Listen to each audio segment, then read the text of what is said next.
नमस्कार मंडळी. ज्या मुलींचं यंदा कर्तव्य आहे, म्हणजे ज्या मुलींचं आता लग्न जमलेलं आहे आणि त्या मुली आपल्या सासरी जाणार आहेत, त्यांच्यासाठी आज मी मला अगदी छोटीशी गोष्ट सांगणार आहे. तर जेव्हा आपलं लग्न जमतं ना, तेव्हा आपल्या घरातल्या जे महिला मंडळ असतं, म्हणजे त्याच्यामध्ये आपली मामी, मावशी, आजी अशा ह्या जवळच्या ज्या व्यक्ती असतात ना, त्या आपल्याला खूप छान छान मोलाचे असे सल्ले देत असतात. त्यातलाच एक सल्ला माझ्या आजीनं जो मला सांगितला होता, पण मी तो कधीच अंमलात आणलेला नाही. तो सल्ला मी मुळाची सातारची आहे, त्यामुळे त्या सातारी भाषेतच तुम्हाला सांगणार आहे की आली अंगावर ना तर घ्यायची शिंगावर. तर मला असं वाटतं ह्याचं मिनिंग काय आहे हे तुम्हाला कळलं असेल. पण आली अंगावर घ्यायची शिंगावर म्हणजे समोरचा व्यक्ती जर आपल्याशी वाईट वागतोय ना, तर आपणही त्याच्याशी वाईटच वागायचं. असं मुलींनी अजिबात करू नये असं मला तरी वाटतं. आपल्या माहेरहून सासरला जाताना आपल्या आई वडिलांनी आपल्याला खूप छान छान असे संस्कार दिलेले असतात आणि ते संस्कार घेऊन आपल्या सासरी आपण जायचं असतं आणि तिथे ते संस्कार आपले प्रूफ करायचे असतात की आपल्या आई वडिलांनी आपल्याला कसं वागायला शिकवलेलं आहे ते.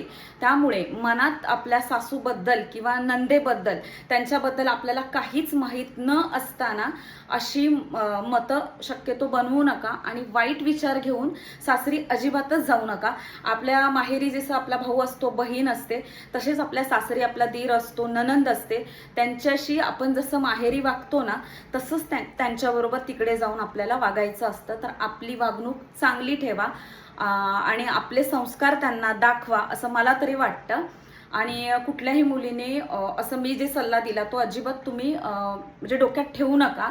चांगली वागणूकच तिथे करा. आणि एक महत्त्वाचं असं सांगेन ना की जर आपल्यावर जास्तच जर अन्याय होत असेल ना, तर आपल्या माहेरच्या मंडळींना विश्वासात घेऊन ते नक्कीच सांगावं. त्याच्यावरती नक्कीच काहीतरी सोल्युशन निघू शकतं. कुठल्याही टोकाची भूमिका कोणी घेऊ नये. कारण हल्ली कसं आहे ना की आत्महत्येचं प्रमाण खूप वाढलंय. मुली डायरेक्ट आत्महत्या करतात. तसं अजिबात न करता, अन्याय सहन न करता आपल्या माहेरच्या मंडळींना सांगा. हे छोटे छोटे प्रॉब्लेम असतात, ते पुढे जाऊन मोठे होतात, तर ते वेळोवेळीच सॉल्व्ह करा. आणि आजचा जर व्हिडिओ तुम्हाला आवडला असेल, इन्फॉर्मेटिव्ह असेल, तर व्हिडिओला लाईक करा, शेअर करा आणि चॅनलला सबस्क्राईब करा.